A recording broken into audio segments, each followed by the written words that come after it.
Vamos falar agora das novas regras do novo Código de Processo Civil que acaba de entrar em vigor no âmbito das execuções fiscais. Para explicar para a gente o que muda, nós convidamos a advogada tributarista Elaine Pérez. Boa tarde, doutora. Boa tarde, Érica.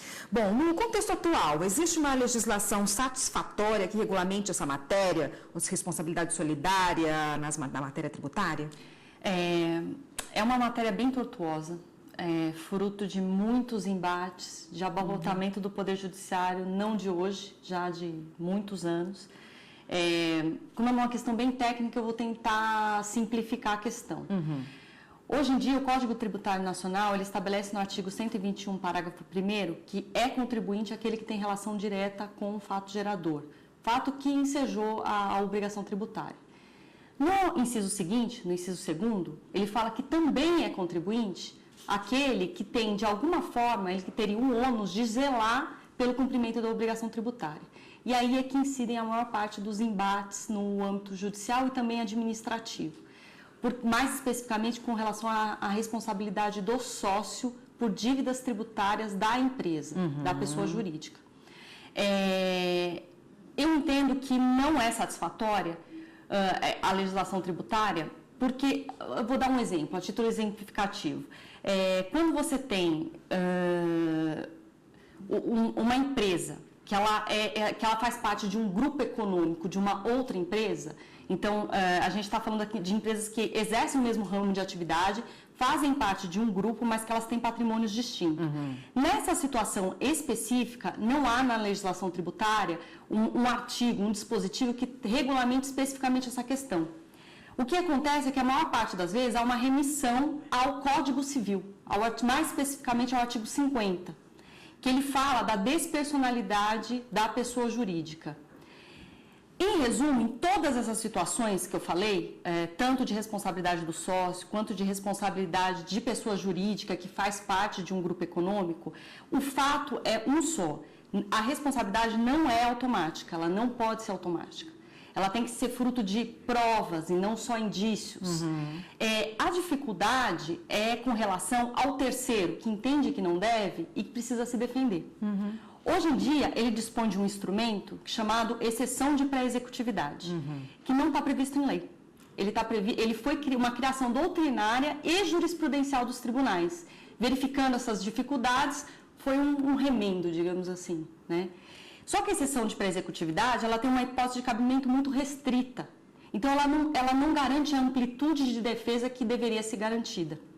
Então, eu entendo que ela não é satisfatória. Além desse instrumento que você acabou de citar, dessa exceção de pré-executividade, né? O nome até difícil. O nome é difícil. Pois é. Algum outro instrumento que a defesa do contribuinte possa se valer numa hora dessa? Temos o embargo de devedor, ou embargos à execução, mas o nome diz, embargo de devedor. E a circunstância do terceiro que entende que não deve, né? Então, e tem uma outra circunstância. A exceção de pré-executividade, ela é usada geralmente por quem não deve, né, para fulminar o título executivo. Então, ele fala, olha, esse título, ele não tem validade, eu sou parte legítima, são questões assim que são prejudiciais ao exame da dívida em si, do tributo em si. O embargo à execução, ele é usado para uma dilação probatória. Ele é usado mais para fazer uma prova, geralmente para você discutir o valor do débito, por exemplo. Agora, tem uma situação bem complicada do embargo de execução. Ela foi, de certa forma, corrigida com o artigo 736 do Código de Processo Civil, o antigo, eu estou dizendo, que era a seguinte questão. Antes, para você apresentar uma defesa por meio de embargo de devedor, você deveria garantir o valor que está sendo discutido em juízo. Mas, se eu sou sócio e eu entendo que eu não devo aquela dívida, que eu não tenho uma relação, um interesse comum no fato gerador, que eu não agi com excesso de poderes, que eu não agi com infração à lei, eu vou ter que garantir em juízo para provar isso. Então, assim, essa é a dificuldade que nós enfrentávamos e ainda enfrentamos na Justiça. Tá ótimo. A gente continua nesse assunto no próximo bloco. Só um minutinho, por favor. Tá bem. Aqui no estúdio nós voltamos a falar com a advogada Elaine Pérez, que é advogada tributarista, e hoje conversa com a gente a respeito das novas mudanças que foram feitas no novo CPC, a respeito da execução fiscal e vinculado a tudo isso, né? Doutora, com a publicação do novo CPC e com a entrada em vigor dele no último dia 18, né, na semana passada, houve uma mudança relevante no sentido de proteger o contribuinte que não deve. Sim, teve. Eu acho que foi das coisas mais interessantes que tiveram no Código de Processo Civil. Foi criado um incidente de desconsideração da personalidade jurídica. Com esse instrumento, aquele que não deve, que entende que não deve, ele vai poder apresentar uma defesa, apresentar provas de que ele não tinha interesse direto, né, na ocorrência dessa obrigação tributária, que ele não agiu com excesso de poderes, com infração da lei, do contrato social, do estatuto, no caso especificamente dos sócios. E melhor, mais importante que tudo isso, ele vai ter a garantia de que essa defesa vai ser apreciada antes de haver o redirecionamento da execução para ele. Então, antigamente, o que acontecia na prática era que, em muitas circunstâncias, a pessoa apresentava a defesa e a defesa ela não era apreciada, não de forma satisfatória. E ela era incluída no polo passivo da execução fiscal, sofrendo todas as consequências disso, sem ter a sua defesa apreciada. Isso eu entendo que o incidente ele vai resolver. Claro que a gente vai ter que ver na prática como que vai se operar. E há possibilidade de discussão acerca da aplicação desse incidente aí de desconsideração de personalidade jurídica, né, criado pelo novo CPC em matéria tributária? Já está tendo muitas discussões doutrinárias sobre isso.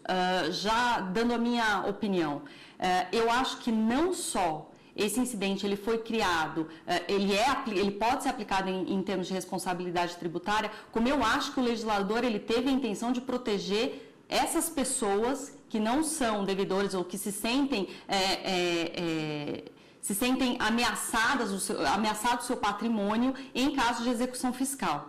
E eu digo isso porque o Código Tributário Nacional, ele não estabelece com precisão e com suficiência essas questões. E quando ele não diz expressamente sobre isso, a gente pode aplicar o Código de Processo Civil subsidiariamente.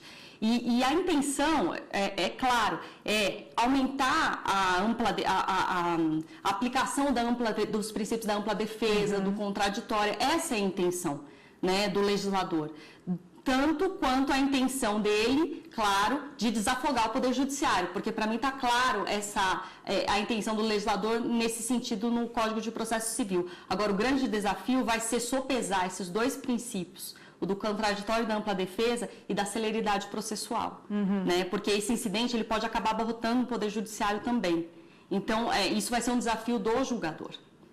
Tá ótimo, doutora. Obrigada pelos esclarecimentos sobre esse assunto difícil, né, de falar. Ainda tem... E é muito assunto dentro disso. Tá ótimo. Obrigada pela participação. Até uma próxima.